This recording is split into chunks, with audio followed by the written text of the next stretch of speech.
The Honourable Marama Davidson. Mr Speaker, to the Prime Minister, e tautoko ana ia I ngā kōrero me ngā mahi katoa I tōna kāwanatanga. Thank you, Mr Speaker. Yes, and especially our action to support Kiwis with the cost of living. We know it's a tough time for New Zealanders, which is why it's so important to get on top of wasteful spending, inflation and interest rates. We've made real progress, repealing the Auckland Regional Fuel Tax, delivering tax relief and supporting young families with family boosts, but there's more to do, and that's why the focus this year is on unleashing growth so that Kiwis have more money in their back pocket. That's why we're backing farmers, that's why we're backing exporters, backing tourism, fighting hard offshore, and trips like Vietnam to make sure that we actually create more deals for Kiwi businesses to create more jobs at home and more money in the back pockets of Kiwis.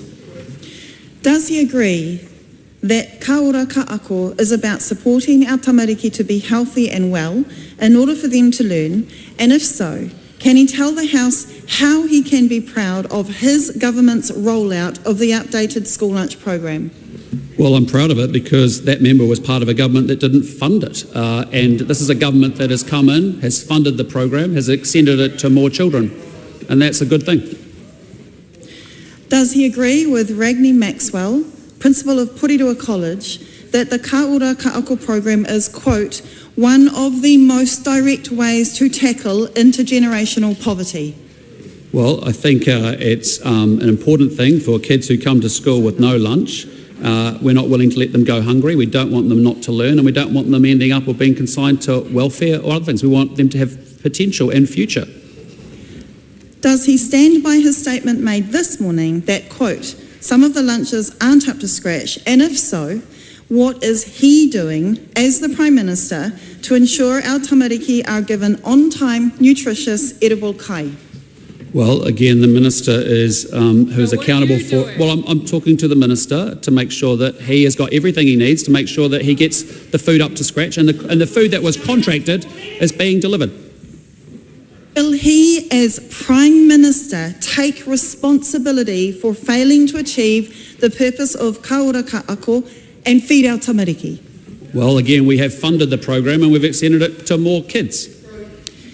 Does he agree hunger should never be a barrier to learning for the over 156,000 tamariki whose households cannot afford basic essentials like food and who deserve better from this government? Well, that is why we have a welfare system and a school lunch program. Supplementary question. The Right Honourable Winston Peters.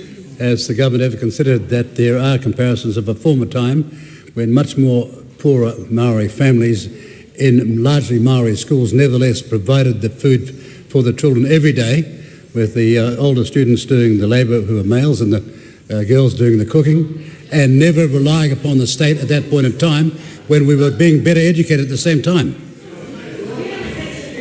Well, I do agree with the Minister that there is actually some parental responsibility. We would like not to have a state lunch funded program, but we do have one to make sure that we are supporting the kids who don't or can't have lunches to make sure they can learn. It's not to happen again. Unbelievable. It's all right. I know what I saw. I'm not going to mention names because that would be naming someone. I'm not going to do that. But be very aware that sort of level of barracking is not going to be accepted. A point of order, the Right Honourable Chris Hipkins. Mr Speaker, I think that's one of the most chauvinistic displays that we've seen in the House in recent times. I think that is going to prompt a bit of a reaction. Well, the count on the one hand say that this is a House where people can, within